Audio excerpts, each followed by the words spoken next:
استاد محترم سلامونه جوړ تاکړه په خیر. استاد محترم شعر ولې لیکو او لولو یې؟ ګران بشرمل په دې دنیا کې چې انسانان ژوند کوي نو د ډیرو څانګو سره دغه پیښه راځي. څوک تعلیم کوي، علم کوي، زده کړې کوي، تربیت اخلي، څوک تکنیک سره تعلق لري او څوک نورې څانګې. خبره دا ده چې انسان کله د تهذیب په لور ځي، مهذب کیږي، نو هغه دپاره د ځینې څیزونو ضرورت وي.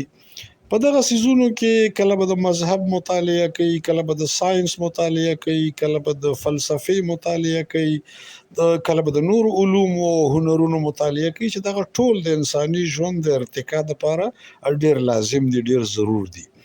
په دغه ټولو څیزونو کې یو څیز دی چې هغه تر دغه ټولو ضروري دی او هغه دی شعر. شعر په دا وجه ضروري دی چې په نورو ټولنیزو علومو کې خو یو ډیسپلین، یو موضوع، یو اړخ راخیستلی کیږي. یعنی مونږ که اقتصادیات وایو نو یو اړخ دی، مونږ که نفسیات وایو نو یو اړخ دی، مونږ که مذهب وایو نو یو اړخ دی، مونږ که سیاست باندې ځان پوهوو نو دا یو اړخ دی. خو که مونږ په دغه ټولو اړخونو ځان پوهوو نو دا بیا شعر دی. تاسو غور وکئ چې په شعر کې مذهبي خبرې هم شته، په شعر کې فلسفه هم شته، په شعر کې سیاست هم شته، په شعر کې مینه، محبت او رومان هم شته، په شعر کې د ټولنیزو علومو هر اړخ شته. نو چې زه یو اړخ ګورم ولې شعر ونه ګورم؟ چې زه د یو سبجیکټ، د یو مضمون په لوستلو، اوریدلو او کتلو د اجتماعي ژوند نه خبرېږم، د مجموعي ژوند نه، د ژوند د ډیرو اړخونو نه خبرېږم، نو ولې د شعر ونه ګورم؟ زه چې شعر ګورم، شعر ماته تاریخ هم ښیي، شعر ماته زما اسلاف، زما مشران، زما نیکونه، د هغوی کارنامې هم ښیي.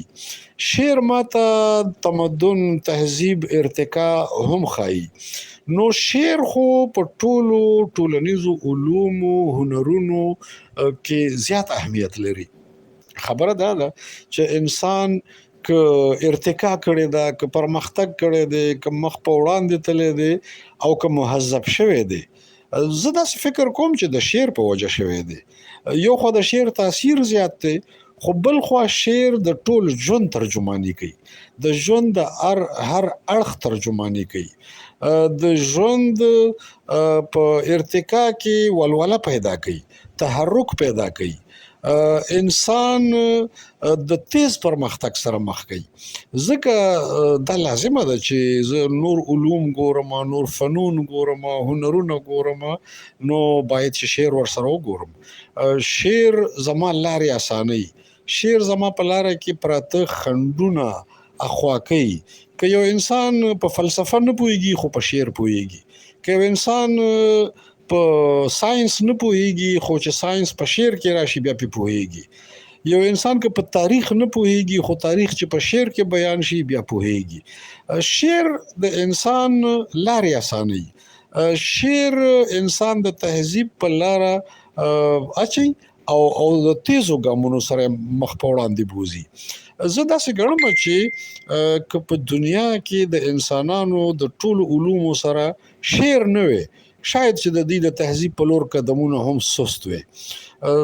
زه غواړم چې هر انسان که پرمختګ کوي باید شعر وګوري، او زه دا هم غواړم چې د نورو علومو، فنونو د پیچلو لارو نه وړومبۍ لاره د شعر ویلو، د شعر لیکلو اختیار کړي. شعر داسې یو څیز دی چې انسان د انسانیت معراج ته رسوي، د انسانیت د ټولو قدرونو سره مخ کوي. شاعري داسې یو څیز دی چې د ډیر لوی تاثیر سره خپل هدف ته انسان په اسانه رسوي. شعر د ژوند برخه ده، شعر د ژوند ترجمانی کوي، د ژوند د ټولو اړخونو عکاسي کوي. شعر باید ولوستلی شي، وویلی شي، او د شعر په رهنمایۍ کې باید قدمونه او ګامونه واخیستی شي.